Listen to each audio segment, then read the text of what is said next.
দেশের পর্যটন স্পটগুলোকে বিশ্ব দরবারে তুলে ধরতে আন্তর্জাতিক অঙ্গনে প্রচারের উপর জোর দিয়েছেন বেসামরিক বিমান পরিবহন এবং পর্যটন মন্ত্রী জি.এম. কাদের। বঙ্গবন্ধু আন্তর্জাতিক সম্মেলন কেন্দ্রে এশিয়ান ট্যুরিজম ফেয়ারের উদ্বোধন করে তিনি একথা বলেন। এই খাতে লাভজনক শিল্পে পরিণত করার জন্য সরকার কার্যকর পদক্ষেপ নিচ্ছে বলেও জানান পর্যটন মন্ত্রী। ইকরামুল হক সাহেমের রিপোর্ট। মাসিক পর্যটন বিচিত্রা এবং বাংলাদেশ ট্যুরিজম বোর্ডের যৌথ আয়োজনে শুরু হয়েছে 3 দিনব্যাপী এশিয়ান ট্যুরিজম ফেয়ার। পর্যটন মন্ত্রণালয়ের সহযোগিতায় মেলা চলবে 29 সেপ্টেম্বর থেকে 1 অক্টোবর পর্যন্ত।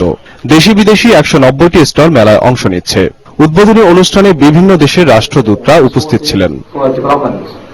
পর্যটন মন্ত্রী জি.এম. কাদের মেলা উদ্বোধন করে সাংবাদিকদের জানান, পার্শ্ববর্তী দেশের তুলনায় এদেশের পর্যটন খাত অনেক পিছিয়ে রয়েছে। তাই এ খাতকে লাভজনক করতে সরকারের নানা কর্মসূচির কথা জানান তিনি।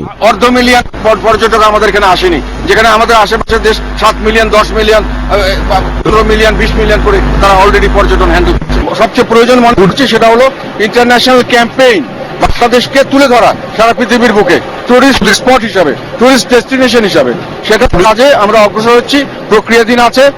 হলে আমরা টেলিভিশনে, বিভিন্ন মিডিয়াতে পাবো, বিভিন্ন দেশে আমাদের মেলা করব এবং বিভিন্ন মেলায় আমরা অংশগ্রহণ করব।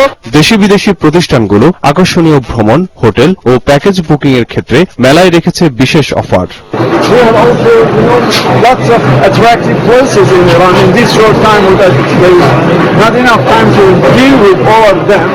Let me just briefly to tell about a very special hospital in the city of Mashhad.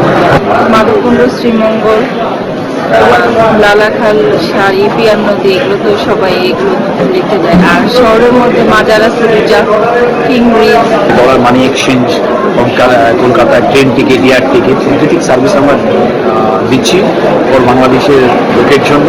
এরা সবসময় ট্রাভেল করে, আমরা ভালোবাসি বা ভালো লাগে তাদেরকে সার্ভিস দিয়ে। এছাড়াও মেলায় থাকছে পর্যটন বিষয়ক সেমিনার ও কর্মশালা। ইকরামুল হক সায়েম, দিগন্ত টেলিভিশন, ঢাকা।